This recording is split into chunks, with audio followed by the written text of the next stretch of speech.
Saudara-saudara kekasih di dalam Tuhan, kita bersyukur dapat bertemu lagi di dalam acara Renungan Harian GP Kris Pangkal Pinang, tanggal 17 Desember 2022. Sebelum kita bersama-sama merenungkan firman Tuhan ini, mari kita berdoa mohon pimpinan dan pertolongan Tuhan. Bapa di dalam surga, terima kasih kami diberi kesempatan untuk belajar firman-Mu. Kami mohon Roh Kudus membuka hati dan pikiran kami melalui pembacaan Alkitab ini. Terima kasih Tuhan, kami percaya Engkau mengasihi kami, Engkau akan menolong kami. Terpujilah nama Tuhan. Dalam nama Tuhan Yesus kami berdoa. Amin. Saudara sekalian, kita akan melanjutkan renungan kita mengenai riwayat Tuhan Yesus. Dan hari ini kita akan bicarakan tentang Tuhan Yesus menyembuhkan orang yang bisu. Nas Alkitab yang mencatat peristiwa ini adalah di Injil Matius pasal 9 ayat 32 sampai 34. Demikian firman Tuhan di dalam Alkitab.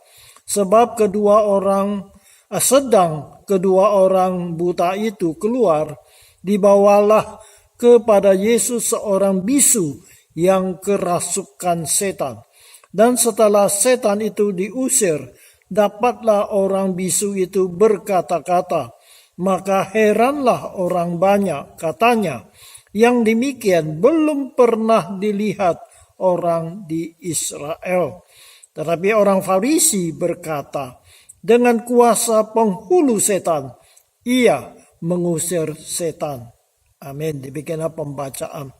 Saudara sekalian, apa yang bisa kita belajar dari peristiwa Tuhan Yesus menyembuhkan seseorang yang kerasukan setan sehingga dia menjadi bisu. Tetapi dengan kuasa Yesus menyembuhkan orang tersebut, setannya diusir keluar dan orang itu dapat berbicara kembali. Nah, dari pembacaan atau catatan ini dapat kita belajar beberapa hal. Yang pertama, orang ini bisu karena dirasuk iblis. Manusia sakit karena ada berapa penyebabnya. Antara lain karena fisik. Jadi orang itu tubuhnya mendapat penyakit. Yang kedua adalah akibat daripada dosa yang dilakukan oleh orang tersebut yang membawa penyakit kepada orang itu. Seperti kebiasaan buruk, umpamanya suka minum alkohol dan sebagainya yang membawa penyakit kepada orang tersebut.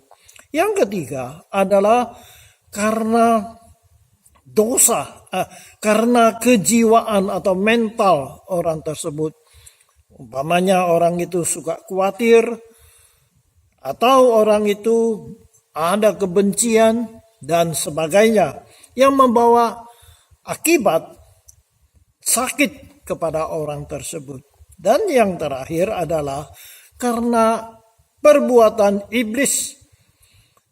Karena iblis itu tidak suka manusia itu senang, maka dia bisa membawa penyakit kepada seseorang seperti yang kita baca tadi. Nah, saudara sekalian, ada orang yang suka bergaul dengan setan, umpamanya belajar ilmu kebal, memakai jimat dan sebagainya. Nah, akibatnya iblis membawa penyakit kepada orang tersebut. Kedua, orang yang bisu ini dirasuk setan sehingga ia sendiri tidak bisa datang sendiri kepada Tuhan Yesus. Tetapi ada orang lain yang membawa dia datang kepada Yesus. Jadi tadi nas Alkitab yang kita baca tadi mengatakan orang itu bisu karena dirasuk setan. Dan orang itu tidak bisa datang sendiri kepada Tuhan Yesus. Tetapi ada orang yang membawa dia datang kepada Tuhan Yesus. Nah, saudara sekalian, hari ini demikian juga. orang yang dikuasai oleh iblis, tidak mungkin dia itu mau datang kepada Tuhan. Karena setan tidak suka orang datang kepada Tuhan Yesus. Oleh sebab itu, kita orang yang beriman kepada Tuhan Yesus, kita punya kewajiban, yaitu membawa orang-orang yang belum mengenal Tuhan datang kepada Tuhan Yesus, supaya mereka ditolong oleh Tuhan. Yang ketiga, Tuhan Yesus mengetahui asal-usul dari orang ini penyakitnya dari mana, yaitu dari si setan. Oleh sebab itu ketika Tuhan Yesus ingin menolong si bisu ini, maka Tuhan Yesus lebih dahulu mengusir setan dari orang itu. Tuhan tahu sumber penyakit orang ini adalah dari kuasa setan. Oleh sebab itu Tuhan Yesus mengusir setan. Barulah orang itu dapat berbicara lagi. Nah, saudara sekalian, kita tahu bahwa iblis itu mempunyai kekuatan, kemampuan lebih daripada kita manusia. Kita manusia tidak mungkin melawan kuasa setan dan iblis. Tetapi iblis itu bukan maha kuasa. Tuhan Yesuslah yang maha kuasa. Karena Tuhan Yesus itu adalah Allah sendiri. Oleh sebab itu, dengan kuasa Allah, dengan kuasa Tuhan Yesus, kita baru dapat melawan iblis itu. Jadi dengan kekuatan kita sendiri, kita tidak mampu. Karena iblis lebih kuat daripada kita manusia. Tetapi dengan pertolongan Tuhan, dengan kuasa Tuhan, kita dapat mengusir setan dan iblis. Nah, yang keempat kita lihat. Ketika Tuhan Yesus menyembuhkan orang yang bisu ini, sehingga dia dapat bicara, maka orang-orang menjadi heran dan takjub karena apa yang dilakukan oleh Tuhan Yesus. Tuhan Yesus sebelum menyembuhkan orang yang bisu ini, kita baca berturut-turut Tuhan Yesus telah melakukan beberapa mujizat. Antara lain adalah menyembuhkan seorang perempuan yang sakit pendarahan selama 12 tahun. Tuhan Yesus menyembuhkan dia. Kemudian Tuhan Yesus membangkitkan anak Jairus yang berumur 12 tahun. Bangkit dari kematiannya. Kemudian Tuhan Yesus menyembuhkan 2 orang yang buta, sehingga mereka dapat melihat lagi. Nah, sekarang Tuhan Yesus menyembuhkan seorang yang bisu, yang dirasuk oleh setan, sehingga orang ini menjadi bisa bicara dengan lancar, setannya dikeluar. Kita percaya Tuhan kita Yesus adalah Tuhan yang maha kuasa, sehingga masyarakat atau orang banyak itu menjadi heran dan takjub dengan apa yang dilakukan oleh Tuhan Yesus. Namun demikian, Alkitab tadi kita baca, ada orang yang tidak percaya akan Tuhan Yesus. Walaupun Tuhan Yesus sudah melakukan mujizat-mujizat di depan mata mereka. Mereka melihat sendiri apa yang dilakukan oleh Tuhan Yesus. Tetapi hati mereka tetap tidak mau percaya. Lalu mereka berkata bahwa Yesus mengusir setan dengan kuasanya penghulu setan. Jadi mereka tidak mengaku bahwa Yesus itu adalah dari Tuhan yang berkuasa untuk mengusir setan. Tapi mereka mengatakan Tuhan Yesus ini kong kali kong dengan penghulu setan itu. Nah, saudara sekalian, di sinilah kita melihat kejahatan hati manusia. Kalau orang itu tidak mau percaya, ada sentimen kepada Tuhan Yesus, maka dia mencari berbagai alasan untuk tidak percaya, untuk menyalahkan Tuhan Yesus. Tetapi saudara sekalian, bagi orang yang beriman, Yesus kita adalah Tuhan yang Maha Kuasa. Orang yang punya hati jahat tidak mau percaya.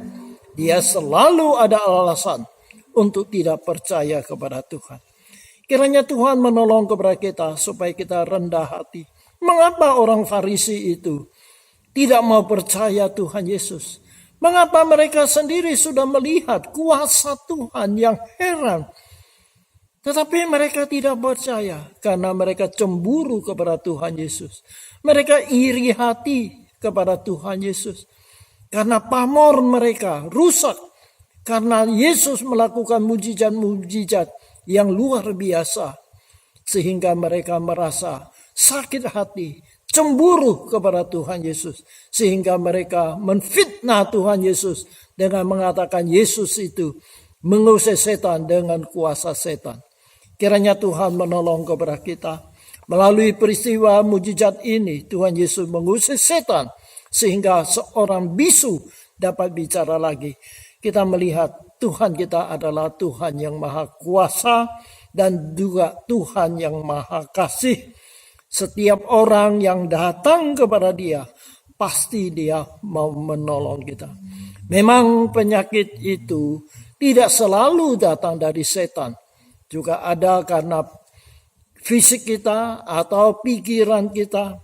Tetapi penyakit apapun, penyebab apapun, Tuhan kita Yesus dapat menyembuhkan kita. Karena Dialah Tuhan yang maha kuasa. Kita bersyukur kepada Tuhan. Kita punya Tuhan yang maha kuasa. Bagi Dia tidak ada yang mustahil. Kalau saudara ada masalah, ada kesulitan, datanglah kepada Yesus. Dia sanggup menolong kita. Dan Dia mau menolong kita. Amin. Mari kita berdoa. Terima kasih Tuhan, hari ini kami belajar bagaimana Engkau telah menyembuhkan seorang yang bisu karena dirasuk setan. Setan diusir keluar sehingga orang itu bisa bicara lagi.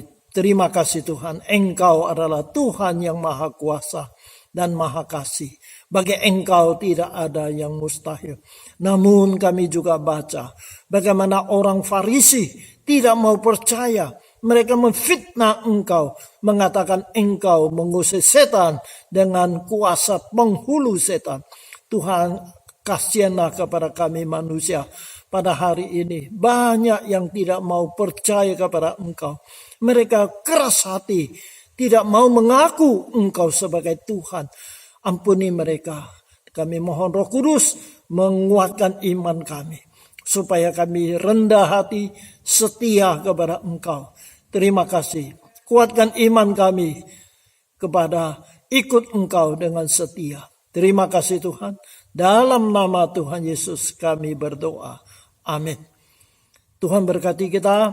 Sampai berjumpa lagi pada kesempatan yang lain.